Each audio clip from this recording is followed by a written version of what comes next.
والله أنا عايز أقول كلمتين للناس اللي عايشين في إيطاليا بالنسبة للشباب الصغير ديت.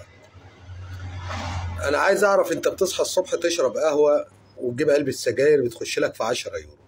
لما أنت رايح الشغل هتجيب لك 50 60 يورو أو أكتر أو أقل، وتستخسر تجيب تذكرة ب2 يورو وتنفع البلد، وفي الآخر تضرب كمساري بسكينة وتبوظ شكل مصريين ومش مصريين، والحلو بيبقى وحش والوحش بيبقى حلو. عايز اقول لك ان انت بتوسخ اسم بلدك كلها، والحلو بيبقى ماشي مكسوف من اللي انت عملته. طب انت وحش ما قعدتش جنب امك ليه؟ عايز اعرف.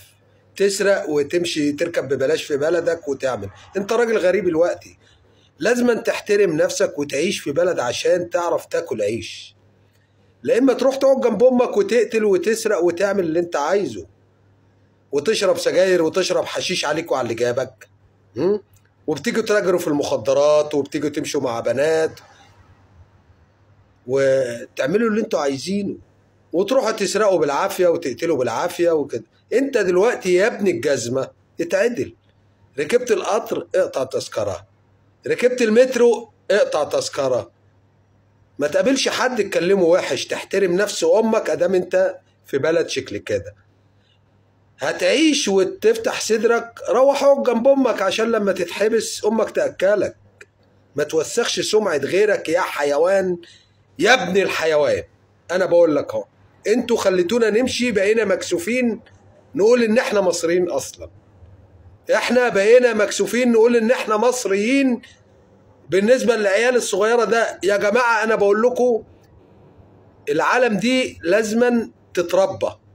يعني انا لو اعرف اربيكوا هربيكوا، لان انتوا بوظتوا سمعتنا يا شوية بهايم. اتعدلوا وكلوا عيش وباحترامكم. انتوا في مصر بتنضربوا بالجزمة، اللي بيسرق بيروح يتحبس بالخمس 6 سنين وبيقعدوكوا على خوازيق. العالم دي هتوصلوها ان هم اللي هيمسكوه هيتعاملوا معاه اوسخ معاملة في الدنيا.